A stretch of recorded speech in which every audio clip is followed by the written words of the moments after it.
उर्मिला मातोंडकरविरोधात दिलेल्या soft porn वक्तव्यावर कंगना रनौतने स्पष्टीकरण दिलं आहे.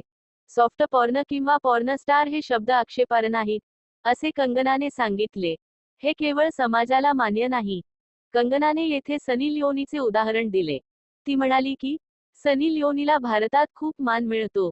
कदाचित सामान्य माणसाला तेवढा सन्मान मिळणार नाही. कंगनाने सांगितले की, लोकांना सॉफ्ट पॉर्न या शब्दाचा इतका त्रास का होतो हे मला समजत नाही. शीला की जवानी आणि तंदुरी मुर्गी सारखे गाणे बॉलिवूडच्या आयटम नंबरमध्ये वापरले जातात, मग कोणालाच त्याचा त्रास का नाही?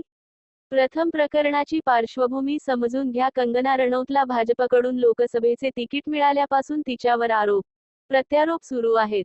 काँग्रेसच्या प्रवक्त्या सुप्रिया श्रीनेट यांच्या विरोधात त्यांच्या सोशल मीडिया हँडलवरून एक आक्षेपार्ह पोस्ट करण्यात आली होती, ज्याला कंगनाच्या समर्थकांनी आणि भाजपच्या वरिष्ठ नेत्यांनी जोरदार विरोध केला होता. मात्र, याला प्रत्युत्तर देताना विरोधकांनी कंगनाचे 4 वर्षे जुने विधान समोर आणले, ज्यात तिने अभिनेत्री आणि राजकारणी उर्मिला मातोंडकरला सॉफ्ट पॉर्न स्टार म्हटले होते. मी आयुष्यात कधीही आयटम नंबर केले नाहीत. आता टाइम्स नाऊला दिलेल्या मुलाखतीत कंगना रनौतने तिच्या वक्तव्यावर खुलासा केला आहे. ती म्हणाली, मी माझ्या आयुष्यात कधीही आयटम नंबर केला नाही. मी माझ्या अभिनयाच्या जोरावर स्वतःचे नाव आणि स्थान निर्माण केले आहे. मी त्यावेळी म्हणाले होतो की जर उर्मिलाजीला त्यांच्या फिल्मोग्राफीतून तिकीट मिळू शकत असेल तर माझी कला त्यांच्यापेक्षा खूप वेगळी आणि चांगली आहे. माझ्या कलेच्या जोरावर मला तिकीट सहज मिळू शकते.